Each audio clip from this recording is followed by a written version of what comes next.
Our next topic of discussion is standard forms of value. What's value? Is value intrinsic or not? These are some of the questions that needs some attention. The proposition, is value intrinsic or not, the debate, it seems, can be argued both for or against. But this question is not really relevant for a business. What's relevant, however, is the question, what is the perceived value, otherwise referred to as economic value of an entity? Let's explain this through an example. Does an antique item have value? The answer is both yes and no. No, because an antique item has no intrinsic value. Yes, because it has a perceived value for which the customer is willing to pay the high price. In any case, there are some forms of value. There are some standard forms of value. This is what's relevant to us. When we think of forms of value, the first things that come to our mind are products and service. Now, this terminology itself is somewhat wrong. Product itself includes service. Products are of two types, goods and services. What is normally referred to as product in common parlance, what they really mean is goods.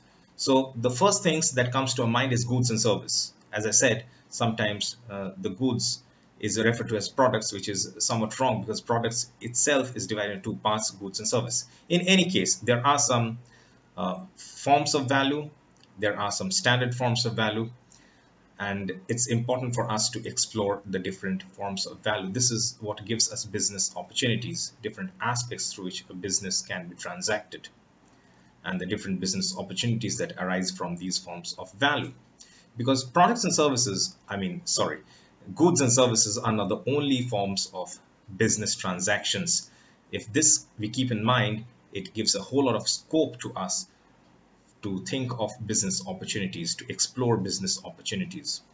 Josh Kaufman, best-selling author, management and business expert, business and learning expert, author of the book, The Personal MBA, in my opinion, he has enumerated the most comprehensive list of forms of value that I have come across.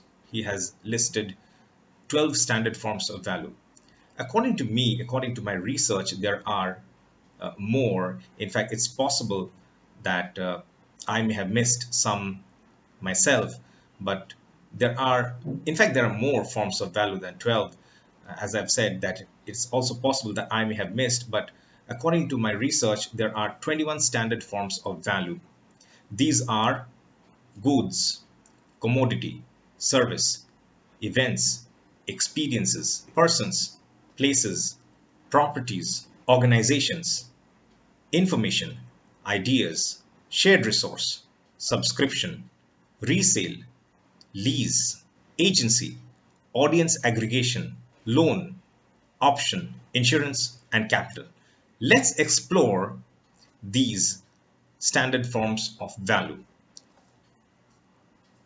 To know more about the 21 standard forms of value, enroll at the Self-Study MBA.